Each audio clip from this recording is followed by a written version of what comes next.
Está começando mais um Trilados. Eu sou Ricardo Hirsch, estou com o Rodrigo Roenis, Fábio Carvalho e Celso Anderson.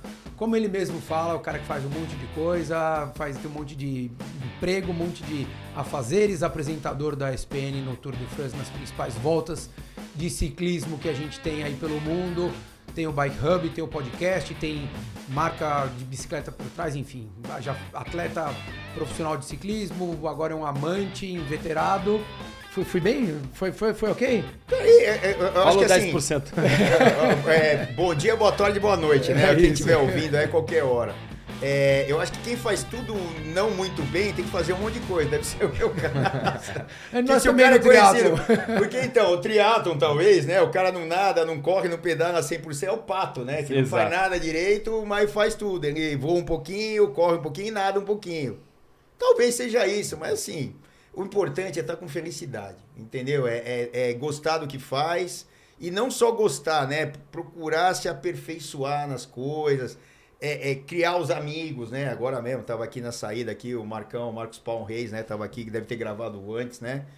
E, cara, é uma festa sempre que a gente se encontra. Eu acho que muita gente fala assim, claro, você tem que ganhar a tua vida, você tem que ter seu dinheiro, eu faço um monte de coisa pra trabalhar e tal. Uhum.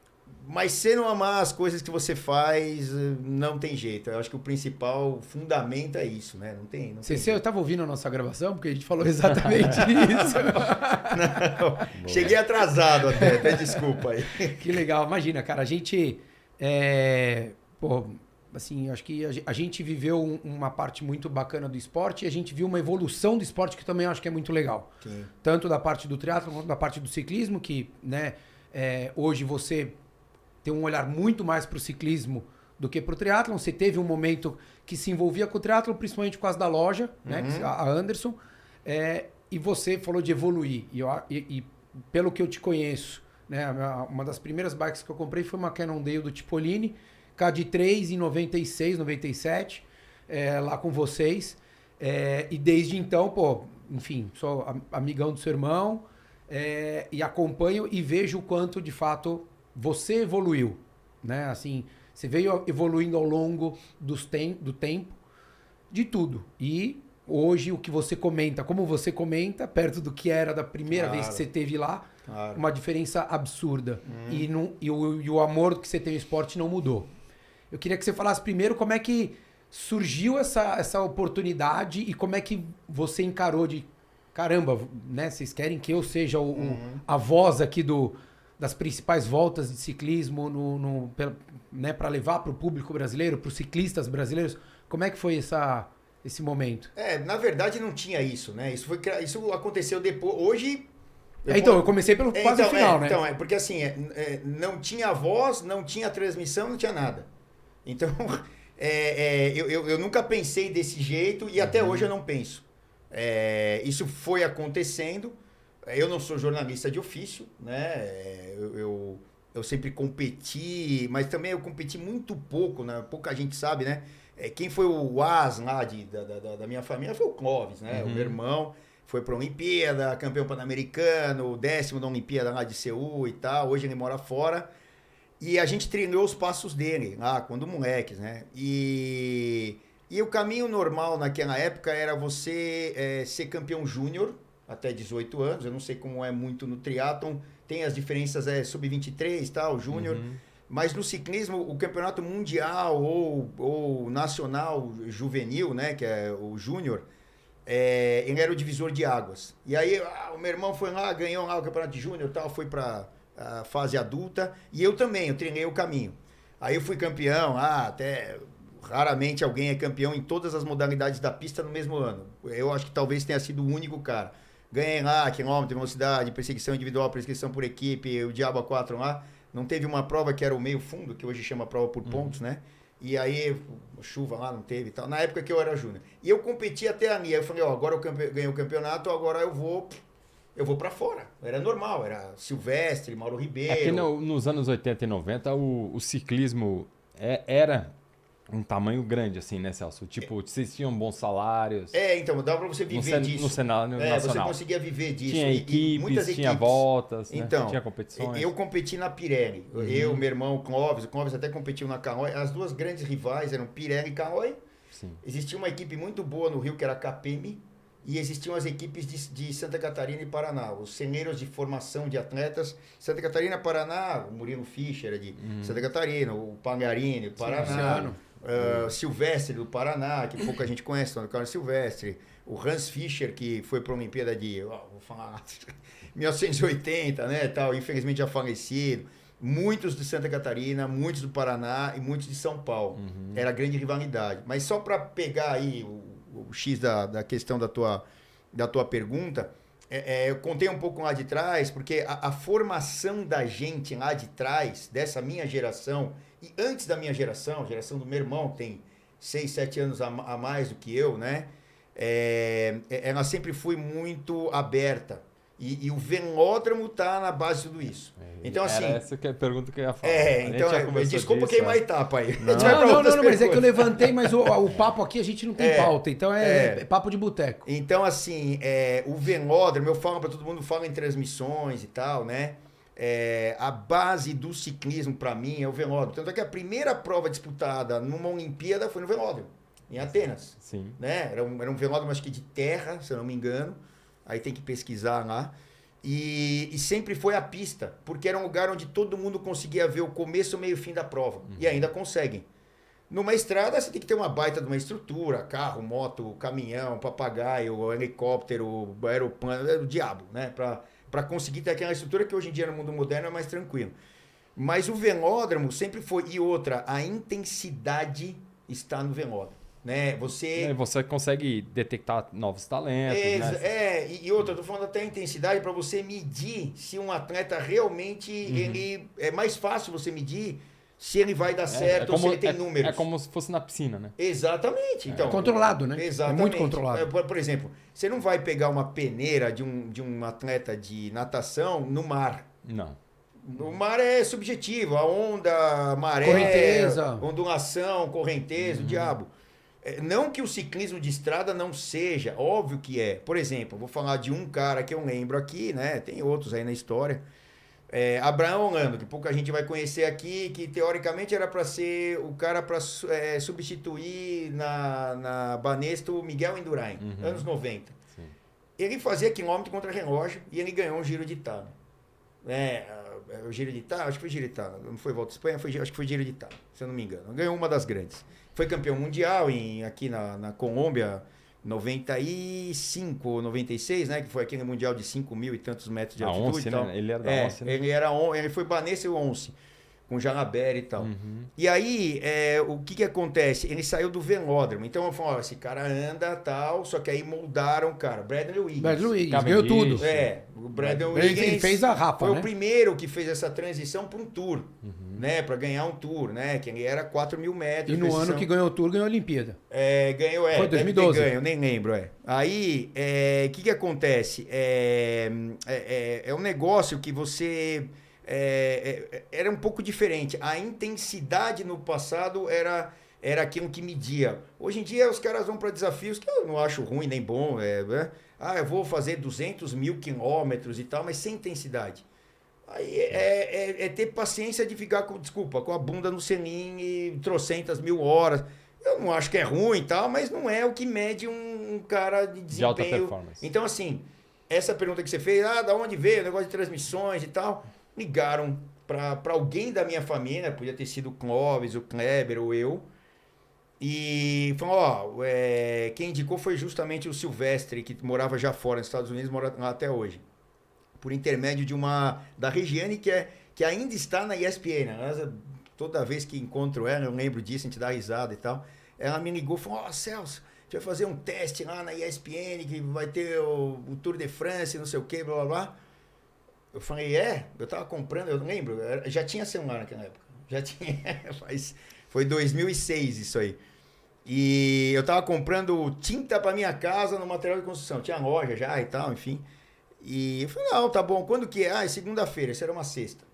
Aí, o que é o teste? A gente vai sonorizar o Paris-Roubaix, blá blá blá, daquele ano lá de 96 e tal. Eu falei, tá bom, eu nunca tinha colocado um fone de ouvido, nunca tinha falado no microfone, eu nunca fiz isso na vida. Não era meu ofício. Aí eu fui pro teste, era o Everaldo Marques, né? Que já ajuda muito, porque é um cara que sabe conduzir muito bem. Só que naquela época eu não sabia nada de ciclismo, né? Eu sabia X de ciclismo, né? Até da minha história e tal, coisa que a gente, né, pegava em revista e tal, mas aqui. E aí eu cheguei na redação, Everaldo, eu comecei a falar, você conhece isso? Não, então isso é desse jeito. Antes de entrar no ar, porque a gente ia sonorizar, era gravado, não era ao vivo. E assim, eu não sei se é normal ou não, o gravado você pode parar, voltar. Aqui, ó, acontece alguma coisa aqui no podcast, peraí, para aí, tal, emenda, tal, faz edição. Nós ficamos, acho que 1h30 no ar, sem voltar nada, sem ir para trás nada, sem nada. E assim, se ninguém falou nada, a direção é porque a gente estava falando o que era coerente. Isso foi em 2006. Então, 16, 17, sei lá, fazer as contas aí.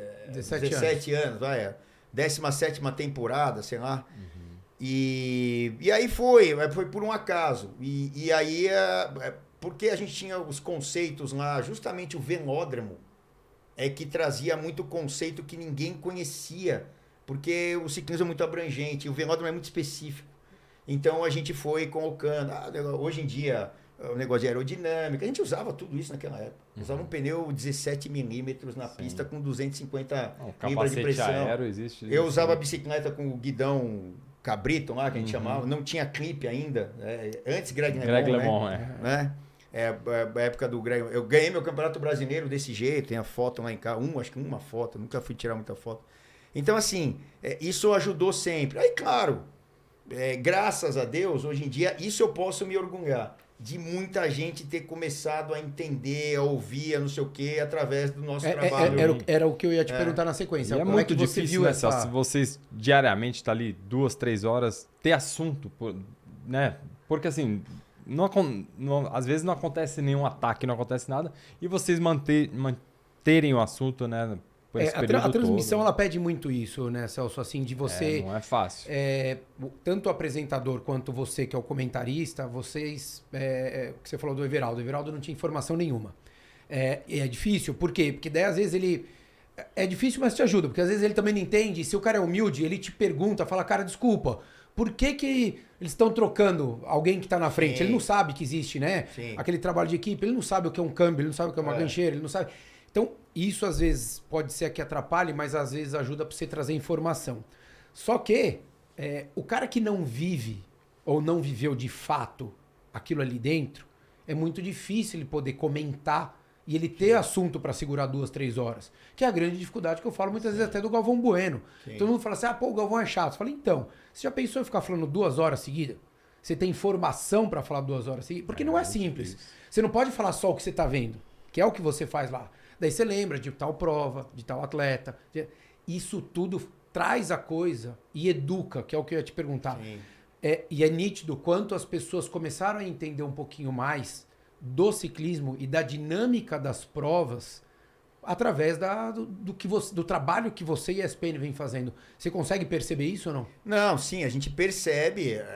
Eu sempre digo que eu tenho uma grande diferença.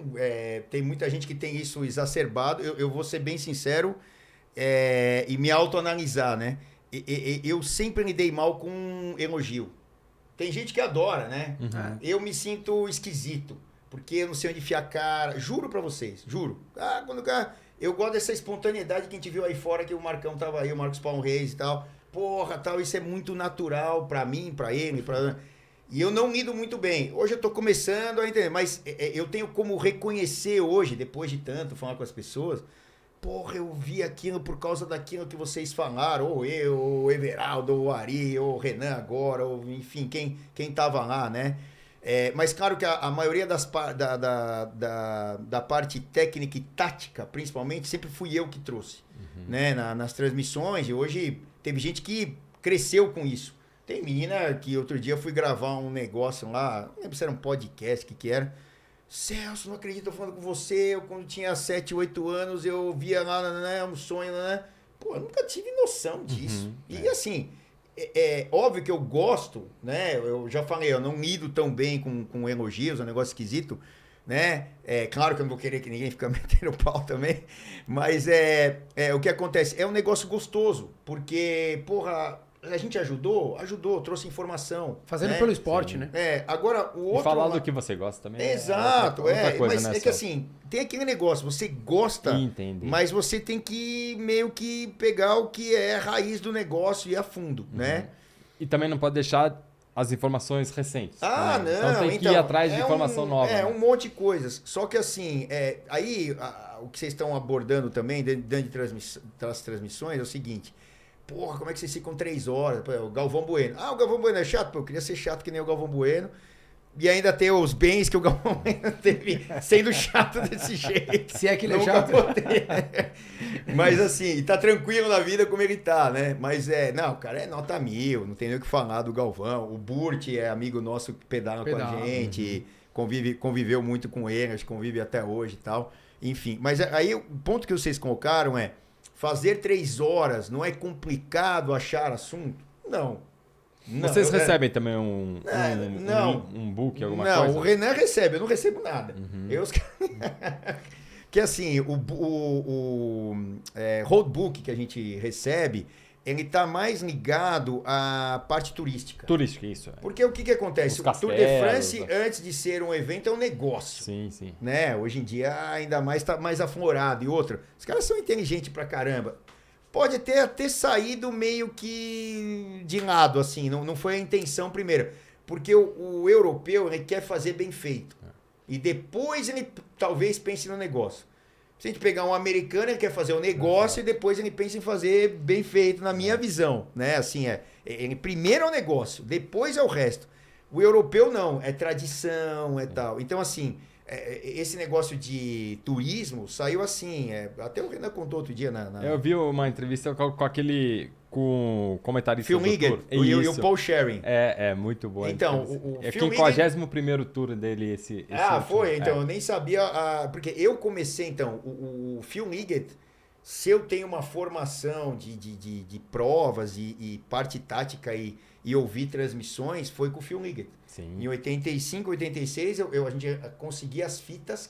Ele narra VHS. Sabia que ele narra Iron Man? Eu não sabia. Pô, eu adoro o Phil Liggett. Pra mim muito bom. É o Galvão Bueno aí do ciclismo, é o Phil Liggett com certeza. A voz dele e tal, é uma coisa que me relaxa. Eu fico mais relaxado do que qualquer outra. Eu não consigo sentir tanta emoção. Eu relaxo com o Phil Liggett. É uma coisa engraçada. E eu botava, quando eu chegava do colégio, eu botava a fita.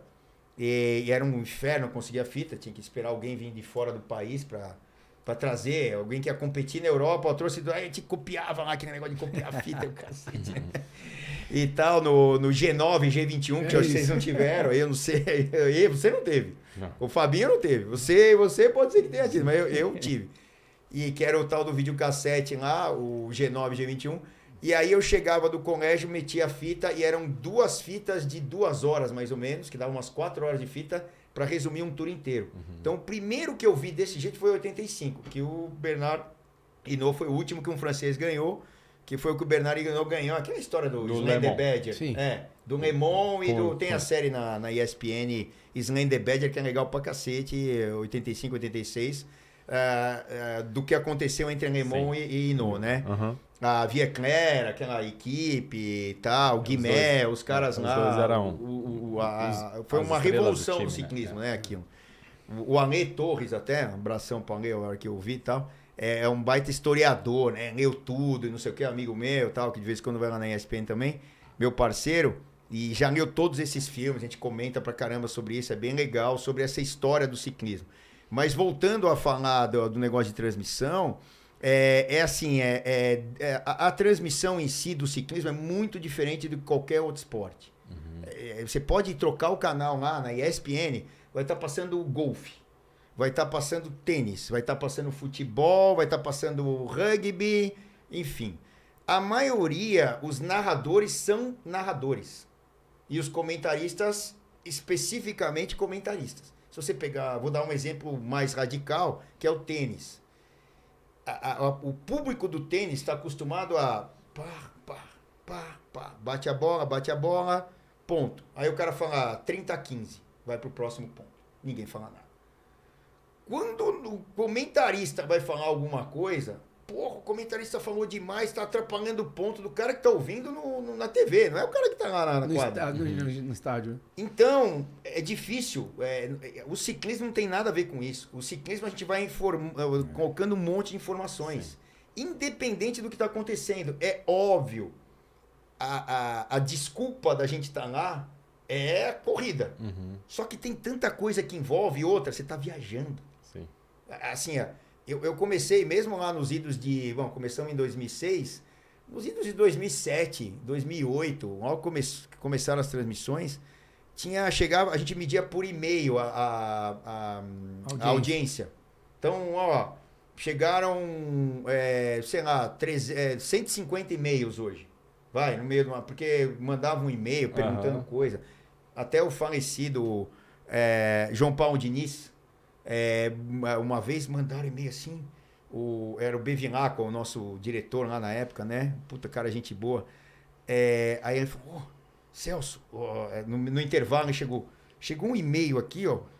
João Paulo disse, é aquele João Paulo? Eu falei, ele é triatleta, negócio de ciclismo, ele tava vendo. Ele falou, ele elogiou pra cacete a nossa transmissão. Falei, nossa, a transmissão aqui é melhor do que lá de fora. Eu desliguei o francês e tô ouvindo o português e papapá. Porra, eu e o Everaldo. E na época era isso, dava pra colocar o francês, né? Dava pra você colocar o inglês, acho que ele tinha outro canal. O João Paulo, os outros não tinham, ele tinha. Não, mas tinha opção porque passava na ESPN Internacional, que na época era ESPN Internacional e ESPN Brasil. Sim. E daí, às vezes, você poderia colocar Hoje até dá. Hoje dá pra você escutar o inglês. Dá pra você escutar no SAP lá e tal. Dá pra você português. Quando um cara enche muito o saco, porra, não sei o quê. Porra, filho, desculpa. Põe lá no inglês, cara. Não precisa ouvir a gente. Boa. Jesus Cristo não contentou todo mundo. Você acha que eu, ou o Renan, ou era o Ari, ou o Everaldo, vamos agradar todo mundo? Não tem jeito. Então, assim... Assunto, muitas vezes os assuntos aparecem e você tem, hoje em dia, 1 bilhão de informações de internet. Fácil, né? Então você quer falar que o Geraint Thomas fez, desculpa, cocô mole. Ou que ele comeu papinha da mãe dele porque ele acha que aquilo vai dar. Tipo, uma besteira. Entra no Google rapidinho no celular e tá na notícia. Agora, isso é relevante? Na maioria das vezes não é. Eu prefiro falar que o Geraint Thomas... Deu um tempo, fez um treinamento na altitude, vai correr a Volta à Espanha, que não sei o que, coisa relevante. Aquelas partes que vocês falam dos vinhos, eu acho muito legal. Porque vocês conseguem linkar a região. Não, e tem gente que mete o pau. Tem um cara que fala assim, ó, puxa, vocês estão perdendo tempo de falar da corrida para falar do vinho. Nossa, mas cara, as pessoas... Mas você tem 2 horas, 3 horas para falar. Então, mas sabe o que acontece? Que não é só amante de ciclismo que assiste, né? Então, mas é o contrário, né? E o amante do ciclismo, ele não gosta só de ciclismo.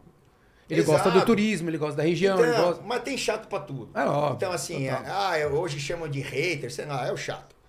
Ou a chata, enfim, dane-se. Agora, a gente tá preocupado com isso? A TV tá. Eu tenho que estar? Eu tenho, mas assim, primeiro eu tenho compromisso com a verdade. E se eu falar o que é verdade, o que eu gabaritei, né? Que eu tive o gabarito na minha vida toda de aprender, não sei o que, e colocar, eu nunca vou falar uma besteira. Ou uma coisa que eu não sei. Eu não vou querer dizer, você chega lá, convida o Fabinho, vocês... vão aqui na televisão. Não, quer falar um negócio? Eu não manjo, falo, porra, parabéns, nós estamos aprendendo com você. Eu não vou querer falar que eu sei mais do que ele, né? Pra querer... Não, peraí, vamos falar uma coisa coerente. Então você tem uma informação, traz, outra... Porra, partiu de mim. Assim, isso eu posso falar. É ruim ficar, eu, falando eu, mas assim, isso é uma coisa que eu me orgulho. Eu já levei tanta gente. Sim. Eu já levei o Lucas Jankauskas, que é médico lá de Santos, nutrólogo. Eu já levei tubarão, eu já levei osteopata, Ana eu já Lídia levei... agora. Ana Lídia, Ana tá lá agora. Pedrão tem fé. A Ana assinou um contrato lá, vai estar com a gente. Ela é muito boa pra isso. Ela sabe muita coisa. Assim, a Ana foi meio que um consenso. Não sei se eu fui o primeiro que chamou, eu creio até que tenha, eu não lembro. Mas a gente pegou o nome das meninas... vamos chamar essa. Pô, chamei ela bilhões de vezes pro meu podcast, para nossas lives e tal. E vai ganhando. E outra, tem informação para dar? Cara, soma. Sim. Não tem aquele negócio, não, você dá isso, eu falo... Cara, não tem espaço para ajudar todo mundo, né, cara? E outra, é informação. E cada um tem um jeito de dar essa informação. Então, assim, Assunto em 3 horas tem. Tem dia que você tá mais inspirado, tem dia que não. E aí assim, como é o que eu falei, né? A competição é uma desculpa para quem... Eu digo que uma prova, seja o Tour de France, ou seja uma clássica, ou seja qualquer coisa, é uma desculpa para você falar de um monte de coisas. E aí você justamente consegue atrair um monte de gente. É o que eu ia falar. Uma senhora uma vez mandou lá, falou, nossa, vocês estão falando, essas paisagens são maravilhosas. Lá sei lá, 2006, 2007, 2008. Eu tô vendo por causa dessas paisagens. Eu tô fazendo minha comida pro meu filho que vai chegar aqui no domingo. E eu comecei a trocar o canal, eu vi uma paisagem, eu parei lá e deixei. Aí eu fui escutando vocês... E aí eu fui aprendendo. E eu apresentei para o meu filho a transmissão, que é mais novo. E ele começou a gostar de ciclismo, comprou uma bicicleta. Porra, que legal, cara. Pô, isso a gente escuta de um monte. Isso é legal. Tem história que eu já ouvi de, assim, outro dia foi um cara na loja, né? Como o Fabinho deve ter, muita gente que vai lá e conta as histórias e tal. O cara, eu vim aqui te conhecer. Eu falei, pô, obrigado, tô lisonjeado. Não, a minha história é o seguinte, aí eu fui tomar um café com ele, agora não vou lembrar o nome, vai me matar, mas tudo bem. Depois eu pego aqui. Eu sou de Curitiba, eu vim aqui para São Paulo, aí eu sabia que ia vir para São Paulo, eu peguei um dia para vir aqui. Falei, beleza. Aí fomos tomar um café. A minha história é o seguinte, resumindo, né? Eu tava na pandemia e a minha mulher vendo um negócio na TV lá e tal. E eu passava, ia fazer não sei o que dentro de casa, tava preso dentro de casa o cara. E ela vendo lá e tal. Aí ele passou umas 10 vezes e falou, o que você tá vendo? Não, olha, corrida de bicicleta. Acho que era o Giro Tour, sei lá que diabo que era. Era uma prova lá da gente. E que passava todo dia, então era uma volta grande. Aí, eu tô vendo, sei lá, o Tour de France aqui. Você tá vendo, a esposa dele, né? Eu tô vendo, pô, é legal pra caramba, os caras falam disso, falam daquilo, já tô entendendo disso, aqui. Senta aqui. Ele sentou. Ele começou a ver, ele não parou mais, ele nunca tinha pedalado na vida, acho que não fazia esporte direito. Porra. Foi lá, até no Unger, que é um amigo meu lá de Curitiba e tal. Comprou uma bicicleta de road já, não era nem mountain bike, e começou a pedalar e não sei o quê, e hoje em dia a bicicleta é a vida dele, a mulher, e não sei... Porra, você não vai... Então, assim, chegou num ponto que se a gente conseguir pegar uma pessoa e fizer isso, já é legal. Pegar centenas, milhares, sei lá... Porra, não tem preço um negócio desse, né? Não tem mesmo. E agora, com o Tour feminino também, né? Eu acho que ainda está engatinhando, mas daqui uns anos vai dar uma boa alavancada no ciclismo feminino. Agora com essa exposição, assim... Eu acho que a dinâmica é muito diferente ainda, né? Eu acho que está se construindo, sim. Mas eu acho que para modalidade, eu acho que eu vejo muito mais uma visão muito mais ampla, sim, de pensar na modalidade. Porque vivemos uma época onde... Tá uma briga constante de ter que reposicionar a mulher em um monte de lugar, e eu acho legal isso. Muita coisa meio a forceps e tal. Claro. Mas eu acho que para a modalidade em si vai trazer uma relevância, vai trazer uma exposição maior que muitas vezes vai ajudar de uma forma geral todo mundo. É a emissora, é o vendedor de bike, é o podcast. Todo mundo acho que vai acabar ganhando, independente de... Porque eu já ouvi de muita gente falar, esporte feminino é uma porcaria. Cara, mas tudo bem, você pode não gostar. Assim como eu não gosto de assistir, sei lá, esgrima. Você não precisa assistir, né? Acho que o esporte ganha. É que assim, tem todos os lados, né? Por exemplo... Pode discordar de mim, tá? Não. Não é só visões, né? Por exemplo, o que acontece com o ciclismo feminino... É o que aconteceu com muitos outros esportes que eram estritamente masculinos, né? E o ciclismo sempre foi muito masculino. O triatlon já foi diferente. Sim. O triatlon já teve um mix logo de cara, né? Vocês são aí das gerações, e aí, não, mulheres e homens e tal. Tá bom, devia ter lá 70% homem, 30% mulher, depois ficou 60, 40, 100 anos, não sei como é que é hoje em dia, depende de cada estatística e tal, né? Ou para quem interessa tal de estatística. Exato. Né? A estatística é foda. 2% acima ou abaixo, né? Aquilo é famoso. Aí é o seguinte, no ciclismo feminino, por exemplo, eu até cito, quando eu recebo um WhatsApp ou uma mensagem no Instagram, sei lá, a gente está no meio da transmissão, e é de alguma mulher que a gente chamava de menina, e nem pode chamar de menina hoje, esse puta desse monte de coisa. A mulher acha que ela não é menina, então não pode chamar. Eu posso chamar pro cara rapaz, mas não posso chamar menina. Então você tem que tomar um... Chato. Chato. Cara, mas tudo bem, vamos lá, vamos seguir o jogo. Aí o que acontece? Quando eu recebo alguma mensagem dessas meninas lá de antigamente, que começaram, tem uma menina lá, que é uma senhora quase hoje, mas eu nunca vou deixar de chamar ela de menina, que é a Cibele. Não, a Cibele era daqui de São Paulo, Cibele Santini, lá de Curitiba. Agora fugiu. Eu recebi outro dia a mensagem dela e ela falando... Carla, acho que é Carla, lá de Curitiba. Aí mandou, pô, Celso, eu tô aqui vendo, que legal. Essa era uma das 3 ou 4 que largava nas provas de ciclismo aqui quando eu competia nas categorias federadas, novato, aspirante principal, não sei o quê. Eu falei, cara, é você que tá mandando a mensagem? Eu falei, cara, eu falo no ar, faço questão. Sim. Porque a gente tem que evidenciar, essas foram as pioneiras. Uhum. E aí tá todo mundo hoje nem aí para elas. Mas a importância que essa mulher teve para esse ciclismo de hoje ser do jeito que é, do feminino, só que a história não conta, porque não tinha Instagram, não tinha não sei o quê, não tinha... Então, o que acontece? Eu acho que hoje em dia falta um pouco de uma palavra, respeito pelo que fizeram lá atrás. E se a gente pegar uma mulher dessa, entendeu? Como tem... Porra, ídolo ou ídola, não sei, para mim, a Fernanda Keller. Sim. E vai ser a vida inteira. Uhum. E toda aquela geração que começou, que elas foram as pioneiras. Sim, a Fernanda teve resultado, como a Mariana Rata, da minha época lá, que vocês começaram e tal. Só que assim, pouquíssima gente tem respeito por toda essa galera. Por quem abre a porta, né? Exatamente. Elas esquecem, todo mundo esquece, porque é fácil. Hoje em dia é a fotinha do Instagram. Desculpa, essa merda. Instagram. Isso é uma mentira, cara. Entendeu? Fotinha. Beleza. Só que isso aí não é a verdade, cara. Sim. A verdade tá lá atrás, na raiz. A gente falou isso no outro episódio, né? Quem foi abrindo o caminho ali, tudo que tem hoje se deve, né, a quem conquistou nos anos 80 e 90. E quem estava em 80 e 90 se deve tudo a quem conquistou 60. A história é essa. E você tem que ser grato a essas pessoas. Tinha os caras que pedalavam comigo. Não sei se vocês pedalaram aqui em São Paulo na época, o Marcão tava aí fora e tal. E o Marcos Paulo Reis, o Barbosa. Assim, a geração eram ciclistas veteranos que pedalavam com a gente aqui na Marginal e tal, não sei o que, de domingo, o pelotão dos velhos que a gente chamava, que virou o pelotão do Jockey lá hoje em dia, como é que conhecia o pelotão do Jockey. Saía da USP, era outra coisa, ia até com bica do mesmo jeito. Pelotão da morte, enfim, juntava ali. Né? Morte era outra coisa. Morte é os caras que andavam na USP de noite e tal, é um outro... Mas assim, tudo é manifestação de ciclismo, não importa, né? Como você é chamado ou quer ser chamado ou faça grupo do grupo. Não tem problema, faça parte do grupo, desculpa. Não tem problema.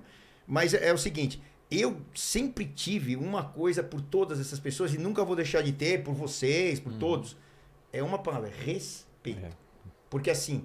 Se você aprendeu alguma coisa na tua vida, foi por causa daqueles caras, daquelas mulheres lá. Sim, e no caso das mulheres que a gente estava falando, voltando a falar delas, pouca gente tem. Jeanine Longo, Rebecca Twigg, eu posso falar bilhões aqui, que foram as pioneiras em termos de resultados internacionais que trouxeram isso para cá. Tem uma mulher do Brasil que pouca gente conhece, que é a Cláudia Carcerone, que ela foi uma baita ciclista, ela casou com um francês, tal, mora até hoje lá. Ela estava no Tour de France agora. Você falou, a Cláudia Carcerone tá, porra, eu não vi no pódio, mas não tinha, porque na hora, né, a transmissão ao vivo, aí depois mandaram, a Cláudia tava lá, Carcerone.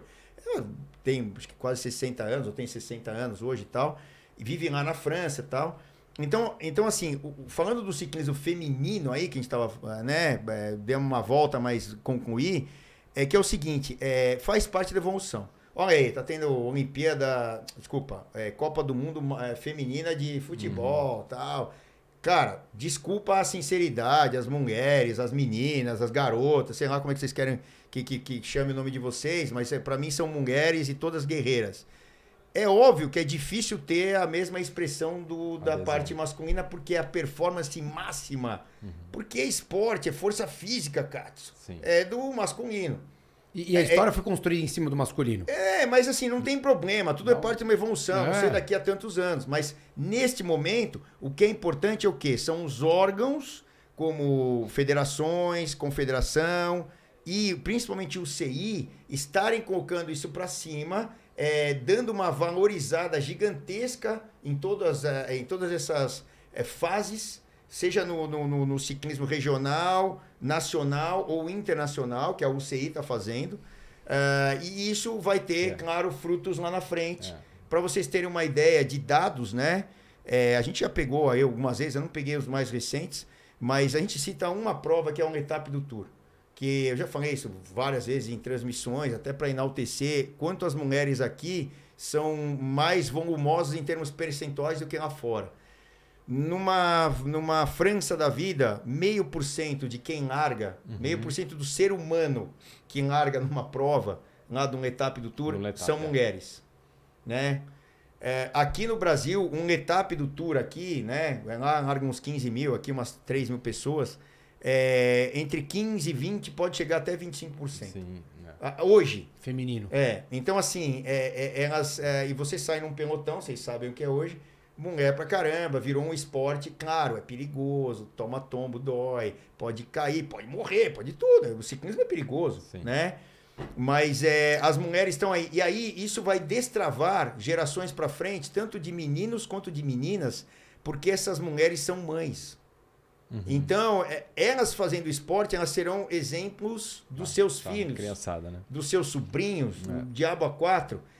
Destrava muito, porque o maior medo e receio sempre foi das mulheres, não dos homens. De colocar uma criança no esporte, o pai vai lá, aí amanhã, principalmente, né? No ciclismo principalmente, porque mesmo a criança aprendendo a andar pequenininha, os meninos normalmente já são mais... Né? Vai mais para cima, quer tentar empinar, quer fazer curva mais rápido, quer subir e descer calçada, aquela coisa. E as meninas são mais cautelosas e normalmente os pais, homens, eram os que pilhavam mais. E a mulher normalmente era mais não cuidado, não vai se machucar. Mesmo para os meninos, né? Elas tentavam frear. Vem mudando. Isso vai mudar, né? Não, isso tá mudando até com a ingressão delas no esporte. Tem, por exemplo, se eu não me engano, eu não conheço a família, mas de ouvir falar, né? A própria Tota, que está lá correndo no ciclismo hoje profissional, lá da Espanha, a mãe dela é ciclista. Você acha que isso não foi um fator preponderante para falar, não, filha, ela, que eu saiba, tem uma condição financeira da família razoável, que podia fazer uma faculdade, né? Ter o tempo certo para entrar no mercado de trabalho aqui, depois de ter estudado e tal. Falou, deu um tempo na vida, foi para a Europa para ser ciclista. Deu certo, deu errado, não sei o quê, não importa o quanto vai. Já deu certo, porque já está lá. De repente vai voltar um dia. E aí a família permitiu isso, porque você tem dois lados, né, nessa parte de uma formação de uma pessoa. Ou o cara ou a menina não tem o que fazer, não tem grana, o pai não tem como pagar estudo, né? Vai trabalhar para se virar e se manter com 14, 15 anos, sei lá, no meu caso, ou de muita gente. Ou então não, filho, você não vai fazer esse esporte de alto nível porque eu tenho grana aqui para pagar sua faculdade, para não sei o que, para com tudo aí, porque não dá para conciliar, porque é muito difícil o alto nível, né? Tô falando de alto nível, não tô falando do amador. E aí, quando volta, aí aquela memória, né, do esporte, seja do menino, da menina, volta, ele já tá com 30, 28, acabou, a performance acabou. A performance você tem que trabalhar ela desde cedo. Então, assim, são dois lados. Ou vai ter que trabalhar... E aí, esse também que foi trabalhar, de repente conseguiu se virar na vida, tal, ele volta. Ele tinha uma puta performance quando era moleque, ou a menina, né? E aí, quando volta, passou a época da performance, ele vai ser um bom amador, ele não vai passar daquilo nunca mais. Então, assim, no caso da performance, quebra. Então, com esse movimento das mulheres, a gente ter mais exposições, né, de provas, também vai melhorar. Num futuro deve trazer outros nomes, adeptos, né? As adeptas, né? Exatamente. Porque o que eu vejo é assim, tem muita menina boa, mas no pelotão ainda tem muita menina que não anda no nível e acaba às vezes atrapalhando a performance das meninas de alto nível, né? Com certeza. Não, mas aí tem um fenômeno que aí essa é a grande diferença. Porque é o seguinte, nós não temos ainda um contingente grande para se fazer a base da pirâmide de alto nível. Você entendeu? Sim. No ciclismo... A gente vai ter que formar a base primeiro. Não, no ciclismo... eu tô falando do mundo, hein? Eu não tô falando do Brasil. Lá tem equipes que largaram a Volta à Espanha, que 2 tinham uma bike de crono no TTT, lá no Team Time Trial, né? No contra-relógio por equipe.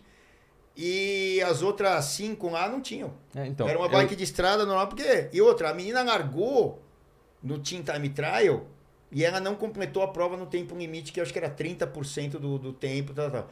Ou seja, ela foi no Team Time Trial só para dar um número de atletas para largar, pra você ver a diferença de nível que tem.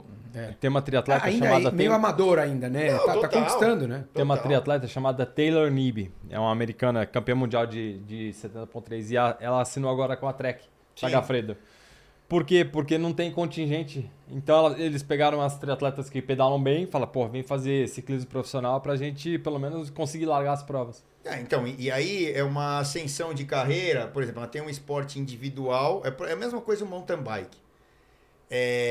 Muita gente ficou lá no mountain bike, alguns casos que aconteceu de dar certo a nível de desempenho, de performance, de títulos, né? Aquela francesa, né? Como é que ela chama?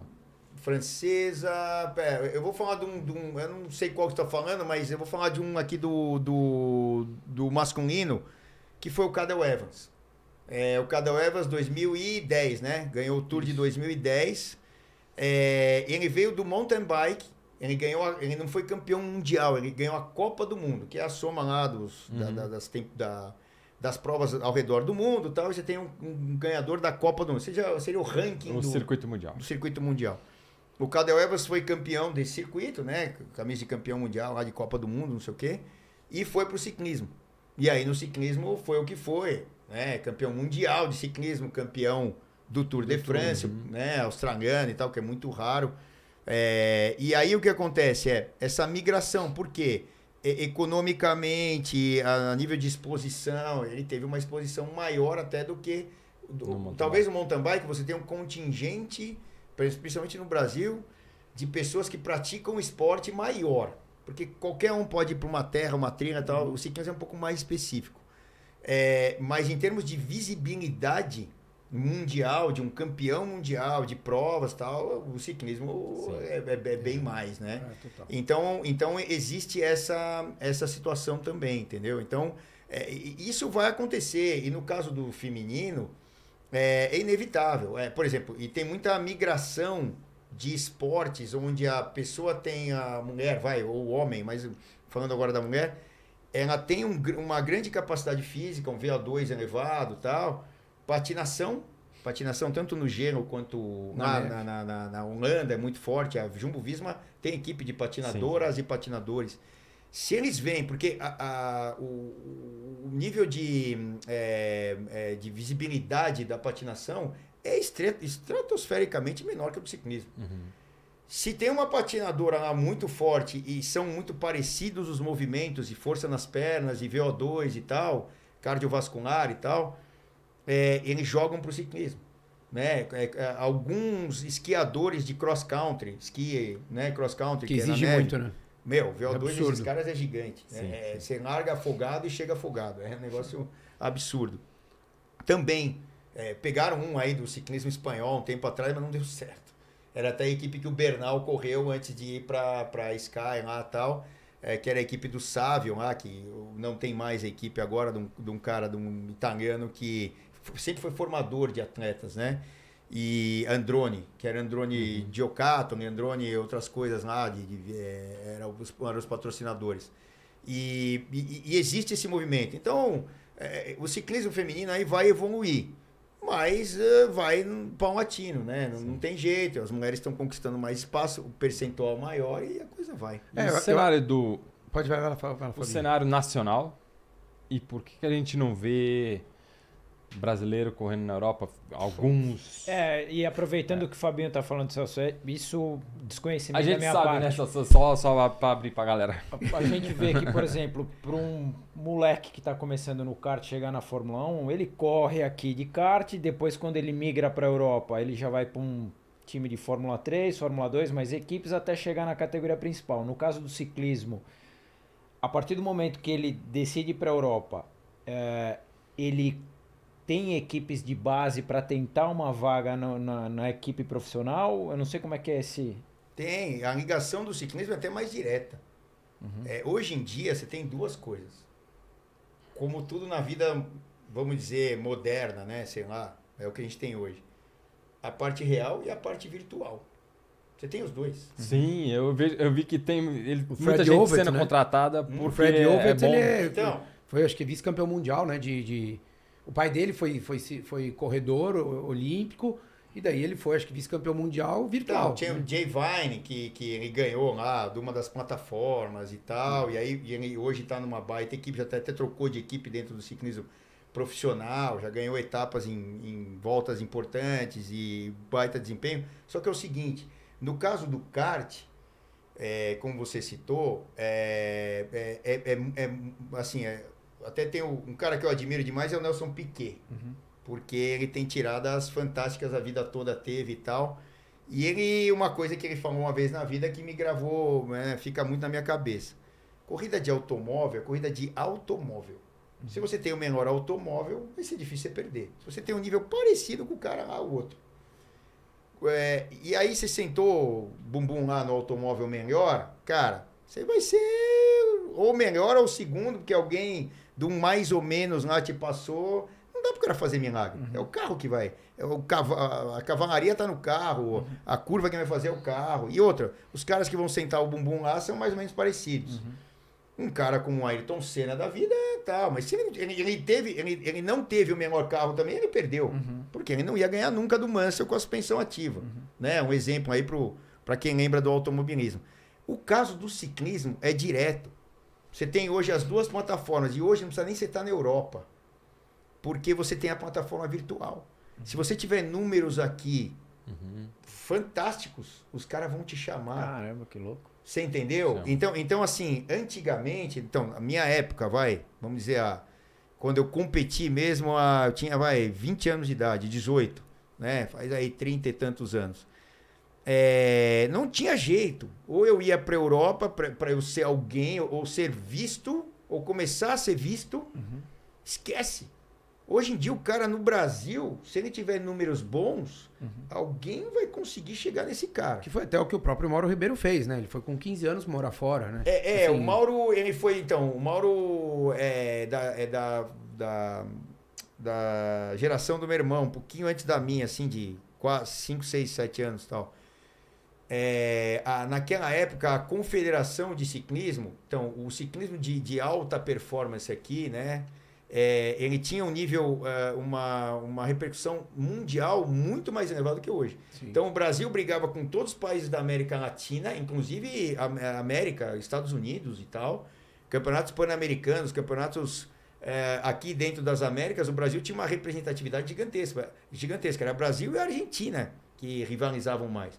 Campeonato de júniores, de pista, de estrada. A Colômbia, para vocês terem uma ideia, tinha alguns caras poucos, mas que até já estavam em Tour de France, Fábio Parra, entre outros lá. Mas aquela equipe Café de Colômbia, né, que correu lá nos anos 80, tal, 90.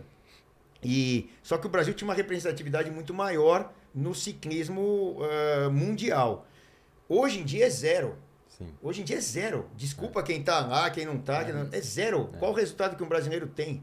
Zero, perto do que era antes. Pra vocês terem uma ideia, o Murilo Fischer, ele foi campeão mundial B. Inventaram esse campeonato mundial B lá, porque eram os países que não estavam num nível, estavam no outro. Ele foi campeão mundial B, foi quinto no mundial na roda do Tom Boonen. Tom Boonen ganhou aquele mundial.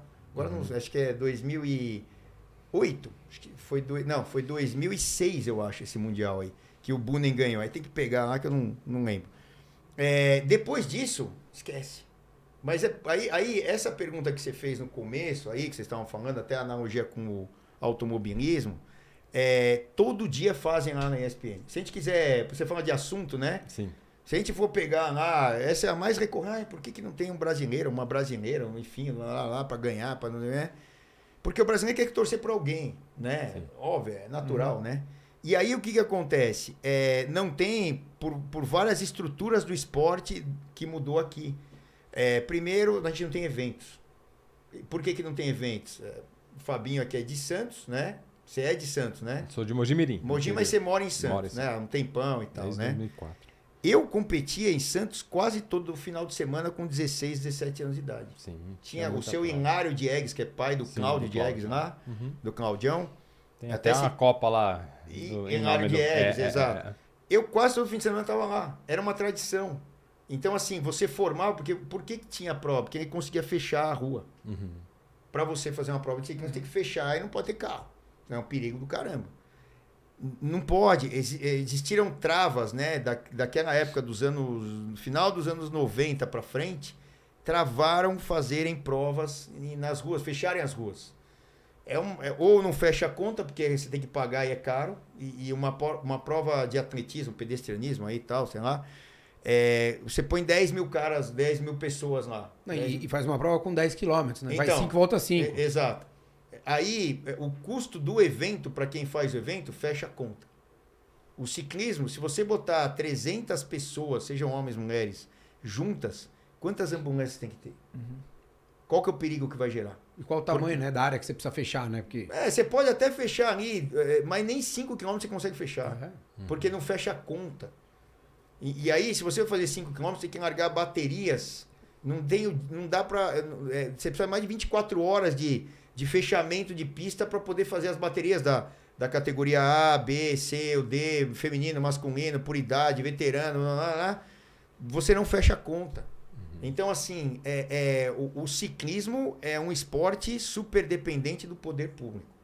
Se a gente não tiver o poder público do nosso lado, entenderem que isso é necessário, você fechar um lugar tal, no domingo de manhã, no sábado à noite, não sei o quê. Eu cansei de ver corrida do meu irmão na pista, no velódromo da USP. Pista também, né? À noite. Corrida em pista. Quarta-feira à noite. Muito interessante. Era feito quarta-feira à noite. Mas qual velódromo você tem em São Paulo? Não tem. Não tem, Zé? Tem.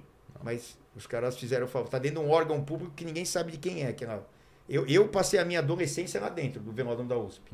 A minha formação toda foi lá dentro. Mas, enfim, aí... As pistas no Brasil são... e aí você não tem locais que sejam para isso. Pra Por iniciação, exemplo, né? a gente se Autódromo arrisca... acabou? Autódromo acabou? Não, o autódromo é do carro. Vai em Interlagos ver se consegue um horário para andar de bicicleta. É aquilo que você falou aí. Caraca. Não tem. Você entendeu? Autódromo é nome, tá falando, autódromo, né? Ele veio com automotor, motocicleta e tal. Aí você chega conseguiu lá... durante um tempo usar ali, né? Era na madrugada. Mas assim, eu não acho até que os caras estejam errados lá do automobilismo. Né? Não estou metendo pau, pelo contrário. Só que é o seguinte, como você tem um contingente muito grande de pessoas, isso causa problema para a sociedade, e ao mesmo tempo essas pessoas são a sociedade e precisam... dessa disposição de locais, tempo e tal, você precisa fazer alguma coisa com isso, os governantes, né? E a gente tem que cobrar. Então, assim, onde a gente se arrisca em São Paulo, por exemplo? Nas marginais. Tem lugar menos apropriado para andar de bicicleta? Tem, é a marginal. Mas hoje é onde se usa mais. Sim. Vocês já viram quantos pelotões saem no domingo de manhã ou no sábado na marginal? Aí a gente hoje tem um outro fenômeno que são os radares, que limitam a velocidade dos automóveis, dos outros veículos, motos, caminhões e tal, que trazem as bicicletas mais próximas na velocidade dos automóveis, então a prática não fica tão perigosa. Mas um lugar que seria o último para você liberar, para andar, ou para ser um lugar bom para pedalar, seria a marginal. No mundo inteiro não se pode usar uma rodovia, né? Categoria 0 ou categoria 1.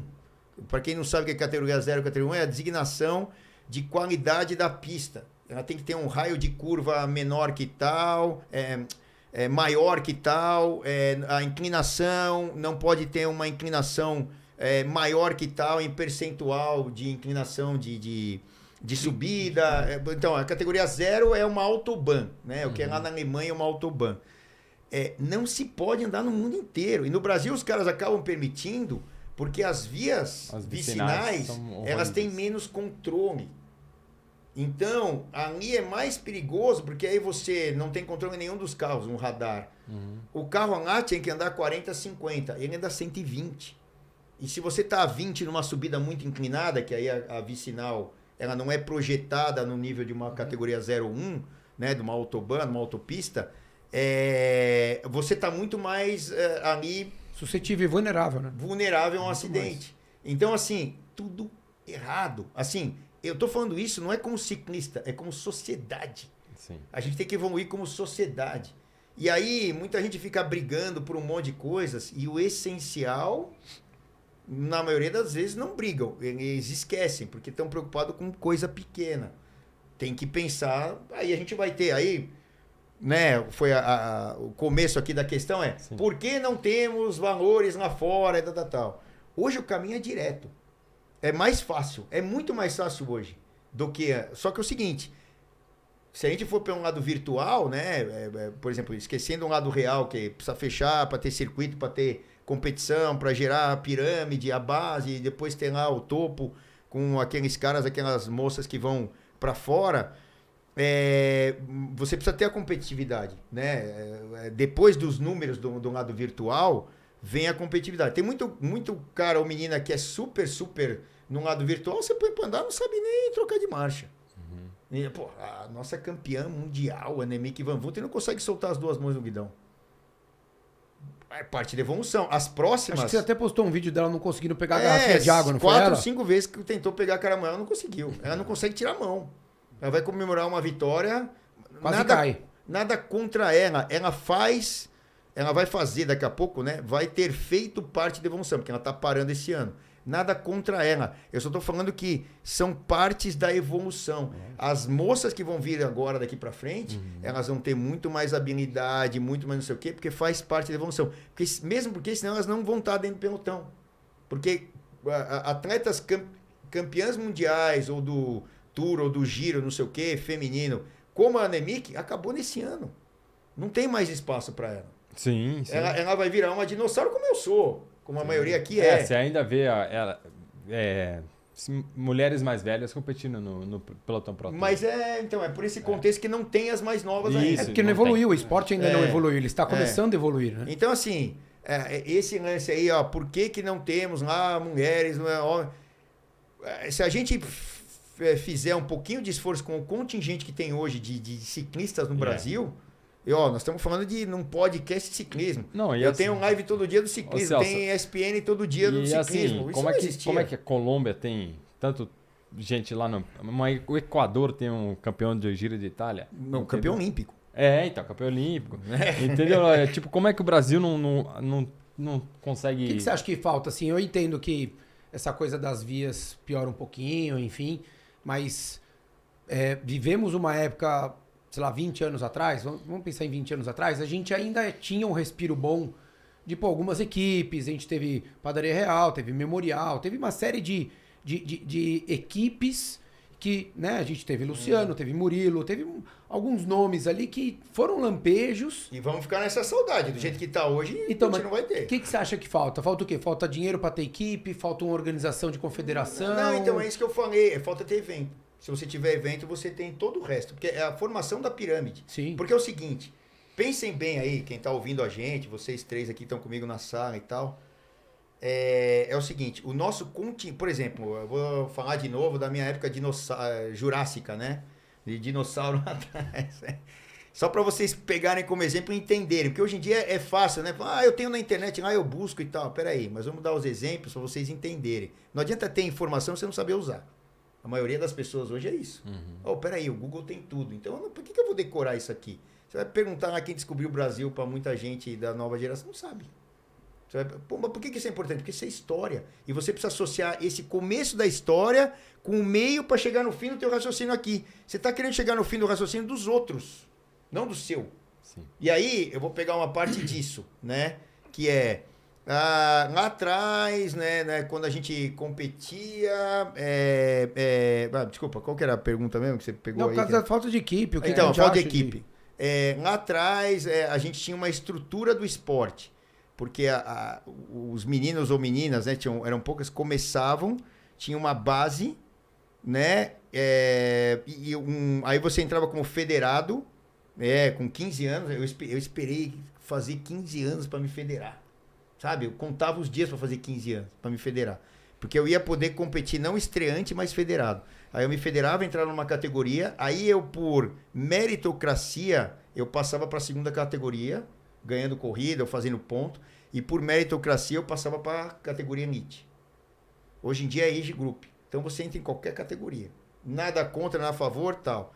O que eu quero dizer com isso é que é o seguinte, nós éramos poucos lá, mas nós éramos formados pela qualidade, por mérito. E você só passava de categoria por mérito. Hoje em dia, se existem, são age groups. Eu tenho 53 anos, vou andar na categoria de 50, 55, sei lá que diabo. O moleque de 20, de 30, vai entrar entre 20 e 30 e tal. Só que aí você não filtra. Só que é o seguinte, lá nós éramos poucos e íamos galgando posições e todo fim de semana na corrida e não sei o quê, porque tinham eventos também. Hoje em dia, e nós éramos, ciclistas no Brasil, nós éramos, vou chutar aí, 2.000. Hoje você tem 10 milhões. Só que você não extrai a qualidade. Porque você só tem a quantidade. Porque não tem mérito no negócio. Você não mede o mérito. Você não tem as ferramentas para você não tem competição de alto nível, Katsu. Você tem as provas de gran fundo aí. E tem competição infantil? Não tem. Aonde? Me fala uma. Tem. Sabe de onde eu saí? Por que eu tô aqui sentado a bunda aqui hoje falando com vocês? Ou que eu tô lá na ESPN, eu tive lá esses anos todos, porque eu fui numa competição do lado da minha casa com 9 anos de idade, que chamava-se Campeonato Starup, aquela jeans Starup, né? Quem não lembra aí e tal, a gente ganhava um monte de calça lá quando ganhava corrida e tal, não sei o quê, outras coisas da Starup de jeans. E o meu irmão foi lá, o Clóvis, que era mais velho do que eu, e ele foi ver a corrida. E tinha uns amiguinhos dele que largaram na corrida. Estreante lá, como a gente chama, né? Ele tinha 14 ou 15. Eu tinha 9, ele tinha 15. 15 para 16. E ele foi na corrida, emprestaram uma bike para ele, ele largou e tal. Ele foi lá, 13º na categoria dele da idade. Era age group porque era por idade, que era criança, né? Tal, adolescente. E aí o bairro todo começou, porque essa prova era cada fim de semana, cada domingo era num bairro. Então foi lá, eu morava do lado do Horto Florestal, chamava Palmas do Tremembé, foi lá a corrida. Aí teve no Tatuapé no outro fim de semana, era a cidade inteira. Aí teve no Butantã, aí teve, sei lá, no Vila Olímpia, aí teve, cada fim de semana era num lugar. Você pegava crianças de todo São Paulo, por exemplo, falando de São Paulo. Você estimulava, né? Do meu bairro, que era um bairro minúsculo, residencial, sei lá, tinham... Para São Paulo, sei lá, 400 casas é um bairro minúsculo, né? Aqui, né? Para muito lugar do mundo é um bairro gigante. Sei lá, tinham 50 moleques do meu bairro. Eu conheço eles até hoje, todos. Formamos uma geração. Saíram lá campeões paulistas, brasileiros e pan-americanos, no caso do meu irmão, e o meu irmão conviveu, quem era da mesma equipe e tal, com um cara que nasceu mais ou menos de umas competições dessas, um campeão mundial, que foi o Mauro Ribeiro, campeão mundial júnior, né? Você não tem isso. Se você não tiver isso, não tem a formação, né? Você não tem a formação. Então, a base assim, da pirâmide, né, que você falou. Só que é o seguinte, lá a pirâmide era pequenininha. Só que você extraía uma puta qualidade. Hoje você tem uma pirâmide com uma base gigantesca, mas o topo é zero. Me fala um cara que hoje está ganhando corrida lá fora do Brasil. Não tem. A gente tem um cara que está correndo numa equipe continental, que é o Nicolas César, até teve com a gente aqui. Ele já está com, sei lá, 30 anos e vai correr lá, tal. O cara nota 10, gente boa, mas não vai trazer... E tem o menino da Movistar. E tem o menino da Movistar, que tá lá, mas também por um monte de acasos ele tá lá. Mas, assim, você pega a história do... Eu já gravei podcast com ele e tal, você pega a história do moleque, meu Deus do céu. É pavorosa, assim, puta, um monte de coisas que deram errado, mas acabou dando certo e ele tá lá. Não sei quanto tempo vai ficar, tomara que fique e tal. Mas é isso. E outra? E também E não tem exposição aqui disso, né? Assim, não tem. Quem sabe que é só nós que consumimos muito isso para ser impactado por isso, que tá errado, porque a gente precisava desse exemplo, assim como tem que ter a prova para as crianças, tem que ter, né, aquele moleque de 15, 16 anos, sei lá, que por um acaso pedala hoje, porque tem uns pais que pedalaram, olhar e falar, caraca, meu, ele tá lá, dá para eu chegar lá. Ninguém sabe. Ninguém sabe, né? Nem os caras do ciclismo aqui, a maioria não sabe. Esse contingente da base da pirâmide. Quem que é o fulano de tal que tá no Movistar? Quem? Não sei. Não, Movistar eu só sei que daí vai falar, Movistar eu só sei que tem o seriado na Netflix, né? Não, mas é verdade, porque Então, limita um pouco a informação, né, cara? Agora sim, a gente tem, não vamos só falar de coisa ruim, Não. a gente tem que olhar, né, aquele negócio, o copo tá meio vazio? Não, ele tá meio cheio, vamos olhar meio cheio. Nós temos uma oportunidade de ouro agora, né? Como a gente estava falando até das oportunidades. Não é o kart, não sei o quê. O ciclismo é direto. Você tem um desempenho, você já está lá.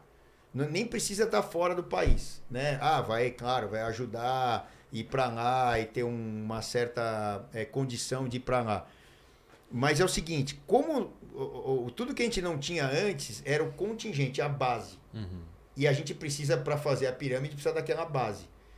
O que a gente tem que fazer agora é a nossa parte. Desses caras que sofreram, por exemplo, eu ainda sou de uma geração de antes de vocês, que eu vi essa geração ganhar Pan-Americano, Mundial e não sei o que aqui do Brasil, desses caras que são, para muita gente, dinossauros como eu, do ciclismo. É o Clóvis, meu irmão, é o Fernando Louro, é o Antônio Carlos Silvestre, é o Mauro Ribeiro, que os caras conhecem, que ganhou uma etapa do Tour, é do Cássio de Paiva, que outro dia chamei ele para live, não sei o que e tal. Pouca gente conhece.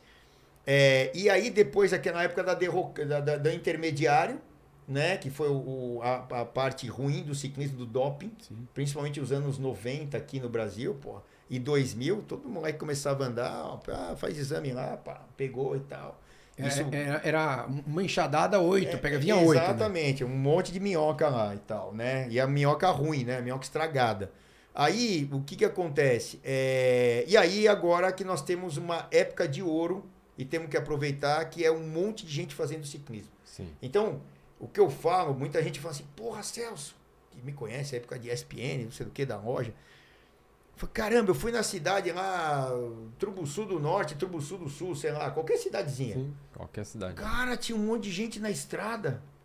Eu falei, vai estar em todas as estradas do Brasil, você vai para qualquer estrada hoje num domingo de manhã para ver se não tem ciclista. Sim. Sabe como era na minha época? Ninguém. Eu saía para treinar, eu moro ali da Zona Norte, eu ia para Mariporã, ali, subia a Serra da Cantareira, tal, túnel, não sei o quê, Fernão Dias, né? Ia para Mariporã e pegava a represa. Eu e meu irmão, eu e mais dois e tal, esses caras da Zona Norte aí que saíram do Starup. Aí eu tinha 15, 16 anos e tal. Se eu cruzasse com alguém do outro lado, eu sabia o nome, o telefone, o nome do pai, da mãe, o RG, né? Porque esse cara era ciclista dos poucos que existiam. Sim. Se a bike quebrasse, ficava na mão. Hoje em dia a bike quebrou, você rapidinho alguém para te ajudar. Aí você vai, falando aqui de São Paulo, você vai no Romeiros no domingo, são pelotões. Tem mais ciclista que árvore. Exatamente. Isso é muito bom. Exatamente. Que é ótimo, né? Então, cara? só que é o seguinte, a gente tem que saber como aproveitar isso. Tem que positivar isso aí. Se todo mundo cobra que quer o ciclista ou a ciclista lá fora, vamos fazer a nossa... Vamos chegar aqui para os caras. A gente depende do poder público.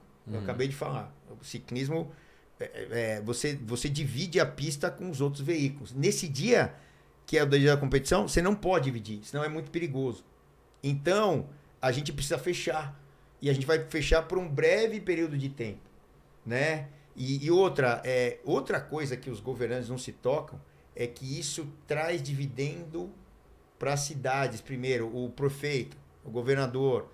Se você fizer uma volta de São Paulo, da cidade, com 5 etapas, vai atrair televisão, não sei o quê. Vão mostrar lá o Ipiranga, vão mostrar a Praça da Sé, vão mostrar o Banespa, vão mostrar a Marginal, vão mostrar... E o cururu do prefeito, seja lá quem for, lá, o governante, é tão burro, não tem outra palavra, que o cara não entende isso. Que se ele inventar a volta da cidade de São Paulo, não precisa nem ser do estado, hein? Sim. O cara vai atrair um monte de mídia. E gente que vai querer visitar aquilo no fim de semana, no dia de semana... E você começa a gerar uma cultura que não é só do esporte, mas é uma cultura cultural. O Maluf criou a Maratona de São Paulo, de corrida, que era para mostrar as obras dele. Então a maratona passava, inclusive o percurso era péssimo. Mas por quê? Porque ele queria passar em todos os lugares que ele tinha feito. Você entendeu? Mas ele foi um cara de visão. De falar assim, poxa, então vamos mostrar isso daqui, eu quero valorizar a minha, né, o ego dele, que seja, dane-se. mas ele de fato criou uma coisa que a gente carrega até hoje. Então, assim, tínhamos a volta de São Paulo, né? E que, assim, que chegava e terminava, e marginal, e fechava bandeirantes e tal. E a gente vê que, de fato, a própria 9 de julho passou por vários problemas ali de, vai ser aqui, vai ser ali. Nunca criou-se uma identidade, por exemplo, como uma São Silvestre, que, assim, é na Paulista e é na Paulista. Quando Então, tirou, todo mundo reclamou. Mas, assim, a 9 de julho e São Silvestre são irmãs. Ambas da Gazeta. A detenção dos direitos da Gazeta, né, esportiva. Tanto é que a Globo, a Globo tem que pagar, sei lá como é que é o esquema lá com a Gazeta, senão ela não pode fazer São Silvestre. É isso. É da Gazeta.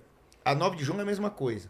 E pra vocês terem uma ideia, a primeira prova profissional que eu fui ver em São Paulo, aqui quando eu comecei lá em 79, lá a ver as corridas do meu irmão, eu nem competia, nem tinha bicicleta ainda, comecei depois, porque eu não tinha bicicleta, foi a 9 de julho. Sabe onde ela chegava? Na Avenida Paulista, vindo de Santos. Ela largou em Santos e fechavam ali tudo, e a Avenida Paulista e a chegada, um negócio louco, tipo uma grande volta. Trocentas mil pessoas na Paulista esperando chegar a 9 de julho. Devia subir pela Anchieta, né? Porque... Não, subiram acho que pela Imigrantes aí. Até para mostrar a obra. Eu acho que 79 já tinha inaugurado e eu acho que subiram pela Imigrantes nessa vez. Para mostrar a obra. Então, assim, desculpa, não tem outro adjetivo, né? Mas sabe uma coisa, desculpa até te interromper, Celso, mas essas coisas de evento. Por exemplo, o que a gente bate muito na tecla da corrida é que existem hoje milhares de eventos. Então, tudo que não tem no ciclismo, tem na corrida. Sim. Então, corrida de rua, são 5, 6 provas por final de semana. Mas não é de performance. Não, mas o que eu tô querendo dizer é o seguinte. Existe tanta coisa da corrida e de um formato que é 100% para não performance, que ela começou a ter um problema, que é o seguinte, a cidade ela é impactada. Sim. E atrapalhada, me entendo de uma maneira positiva, pelo amor de Deus, quem está nos ouvindo e vendo, do que cara, você quer sair da sua casa hoje, você não consegue, né? E tem que ter bastante evento, mas você tem que ter bastante evento de uma forma organizada. Sim. Por quê? Você não pode simplesmente fechar sempre as mesmas vias e todo final de semana. Claro. Né? Por quê? Porque se você vai fazer isso no ciclismo, se você fizer isso uma vez por mês no ciclismo, ao longo da cidade, uma na Zona Leste, uma na Zona Sul. 12. Cara, são 12. E você vai pegar na Zona Sul, vão ter 2 provas ao longo do ano. Na Zona Oeste, 2. Né? Que não é nada. Que não é nada. E não vai incomodar. E você pode fazer. O grande ponto é, se você começa a querer fazer isso a esmo, que é o que aconteceu com a corrida, você inviabiliza. Então, todas as provas de ciclismo hoje em São Paulo é o quê? Marginal. Né? Aquele formato padrão, praticamente. Não, as poucas que tem. Mas esquece. Esquece, tem aquela Storm Riders, tem não sei o que, tudo aquele formato marginal, aquele mesmo percurso, a mesma ponte, taranã. E você fala, poxa, mas o que você está gerando de experiência? O que você está mostrando da cidade? O que você está gerando para o praticante? O que você está gerando para alguém que é de fora querer vir para... Zero. Que é o que você tem. Porque é a mesma coisa que você pegar um Tour de France, fala o seguinte... Agora, nos próximos 20 anos, vai ser sempre o mesmo rolê. A primeira etapa sai daqui, termina ali, a segunda... Você fala, cara, não vai ser legal. Não vai ser legal. E é o que estão transformando a corrida e o ciclismo também. Porque o ciclismo, mesmo tendo pouca, você fala, é na marginal. É aquele percurso de 40, 80K, um bate-guidão para só os bons de reta. Ninguém está acostumado a fazer curva, ninguém sabe subir, ninguém sabe descer, ninguém sabe dividir espaço. Então, mas se tiver e de maneira constante, né, já é um avanço. Já não tem. Uma aqui, uma lá e um baita de um esforço para fazer. Agora, sim, o que a gente precisa é o quê? Primeiro, fazer os ciclistas treinando ou competindo não terem ou minimizarem os riscos. Perfeito. Né? Então, principalmente treinando, porque o maior contingente vai estar treinando, né? Nas provas, a gente tem que ter lugares decentes e tal. E como você falou, se fechar uma por mês, que é, por exemplo, o Starup que eu falei, que é da onde eu saí, era uma por semana.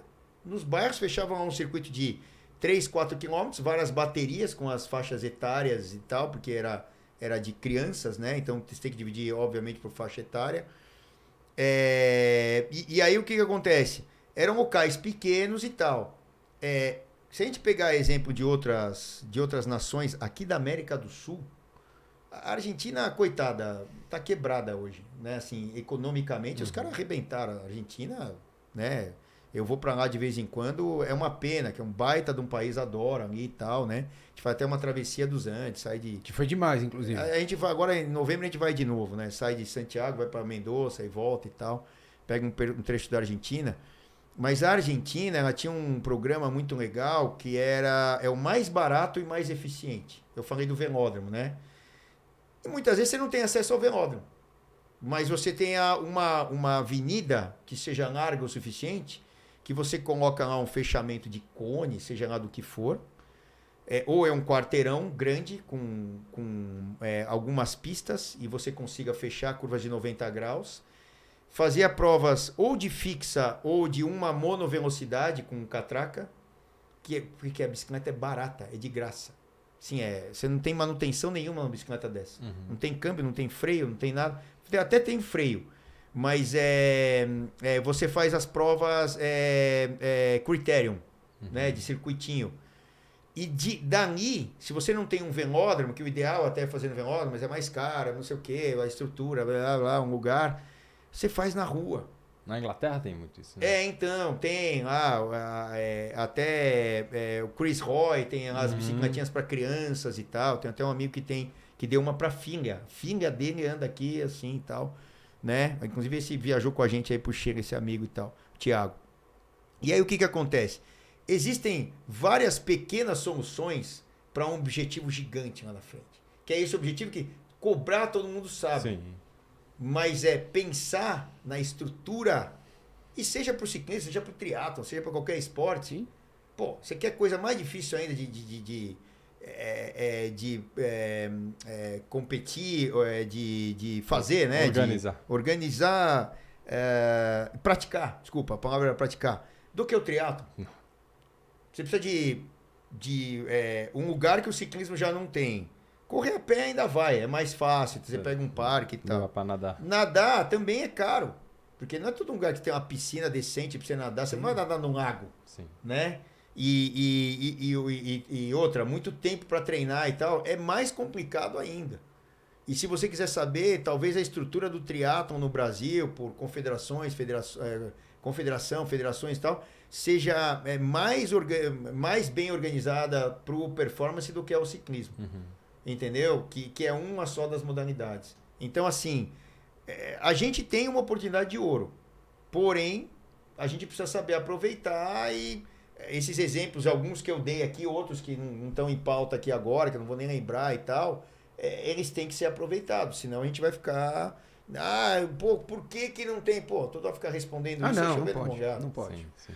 Beleza, Celso, obrigado, cara. Obrigado pelo papo, obrigado pelo que você vem fazendo pelo ciclismo aí, que é um trabalho incrível. Eu sei que você falou que você não é bom de elogio, mas faço questão de falar porque tem muita gente que pedala, tem muita gente que poderia e tem muita gente que não faz. E você é um dos caras que teve o acesso, teve o direito aí de poder levar o ciclismo para muita gente e você vem fazendo isso.